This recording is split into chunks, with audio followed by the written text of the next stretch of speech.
Tech ലോകത്തു നിന്നുള്ള വാർത്തകൾ.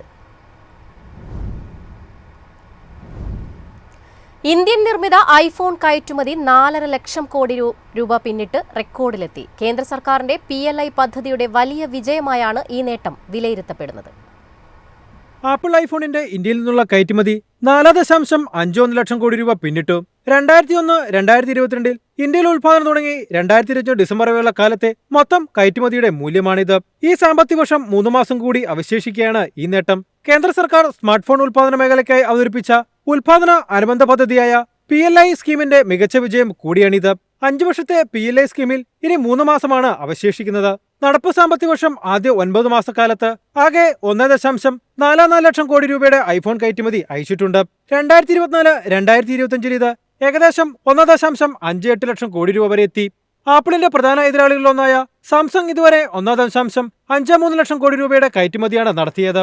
PLI പദ്ധതി നടപ്പാക്കിയ ശേഷം ഐഫോണിനായി 5 ഫാക്ടറികളാണ് ഇന്ത്യയിൽ ഒരുക്കിയത്. ഇതിൽ 3 ടാറ്റയുടെ കീഴിലും 2 ഫോക്സ്കോണിനും കീഴിലുമാണ് പ്രവർത്തിക്കുന്നത്. ഇതിനൊപ്പം അനുബന്ധ ഘടക വിതരണത്തിനായി 45 കമ്പനികൾ രംഗത്തുണ്ട്. SME കമ്പനികൾ ഉൾപ്പെടെ ആഭ്യന്തര ആവശ്യത്തിനും ആഗോള വിതരണത്തിനും ഘടകങ്ങൾ ഉൽപ്പാദിപ്പിക്കുന്നു. രാജ്യത്തെ ഐഫോൺ കയറ്റുമതിയുടെ 75% വരെ ഐഫോണിന് സ്വന്തമാണ്. മാർച്ചിൽ PLI പദ്ധതിയുടെ കാലാവധി അവസാനിച്ചാലും മേഖലയിൽ ചില സഹായങ്ങളുമായി സർക്കാർ രംഗത്തുണ്ടാകുമെന്നാണ് പ്രതീക്ഷിക്കപ്പെടുന്നത്. News desk Myfin TV. മനുഷ്യരെ പോലെ ചിന്തിക്കുന്ന കാറുകൾ യാഥാർത്ഥ്യമാക്കാൻ NVIDIA ഒരുങ്ങുന്നു. മെഴ്സിഡീസ് ബെൻസുമായി ചേർന്ന് നിർമ്മിക്കുന്ന AI ഡ്രൈവർലെസ് വാഹനങ്ങൾ ഉടൻ നിരത്തിലിറക്കും. വാഹന ലോകത്ത് പുതിയ AI യുഗത്തിനാണ് ഇതോടെ തുടക്കമാവുക. കാറുകൾക്കും മനുഷ്യരെ പോലെ ചിന്തിക്കാനാകുമോ എന്ന ചോദ്യത്തിന് അതെ എന്ന ഉത്തരം നൽകുകയാണ് ലോകത്തിലെ പ്രമുഖ ചിപ്പ് നിർമ്മാതാക്കളായ NVIDIA. AI സാങ്കേതിക വിദ്യയുടെ സഹായത്തോടെ സ്വന്തമായി തീരുമാനങ്ങൾ എടുക്കാനും അവ യാത്രക്കാരോട് വിശദീകരിക്കാനും കഴിയുന്ന ഡ്രൈവർലെസ് കാറുകൾ ഉടൻ നിരത്തിലിറക്കാൻ NVIDIA ഒരുങ്ങുന്നു. ലാസ് വെഗാസിൽ നടന്ന CES ടെക്നോളജി കോൺഫറൻസിൽ NVIDIA CEO ജെൻസൺ ഹുവാങ് ആണ് സുപ്രധാന പ്രഖ്യാപനം നടത്തിയത്. റോഡിലെ സാഹചര്യങ്ങൾ വിലയിരുത്തി സുരക്ഷിതമായി ഓടാനും സങ്കീർണമായ ചുറ്റുപാടുകളിൽ യുക്തിസഹ തീരുമാനങ്ങൾ എടുക്കാനും ഈ AI പവേർഡ് കാറുകൾക്ക് കഴിയുമെന്ന് അദ്ദേഹം വ്യക്തമാക്കി.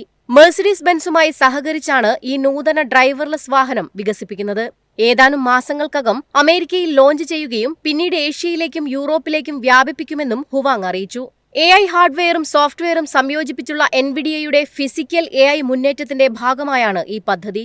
NVIDIAയുടെ ഈ പ്രഖ്യാപനം ടെസ്ല പോലുള്ള കമ്പനികൾക്ക് വെല്ലുവിളിയാകാമെന്ന വിലയിരുത്തലുകളും ശക്തമാണ്. അതേസമയം അടുത്ത വർഷത്തോടെ റോബോ ടാക്സി സർവീസ് ആരംഭിക്കാനുള്ള പദ്ധതിയും NVIDIA പരിഗണിക്കുന്നതായി സൂചനകളുണ്ട്. പങ്കാളിയെക്കുറിച്ചോ പദ്ധതി നടപ്പാക്കുന്ന സ്ഥലത്തെക്കുറിച്ചോ കമ്പനി ഇതുവരെ വെളിപ്പെടുത്തിയിട്ടില്ല. News desk Myfin TV.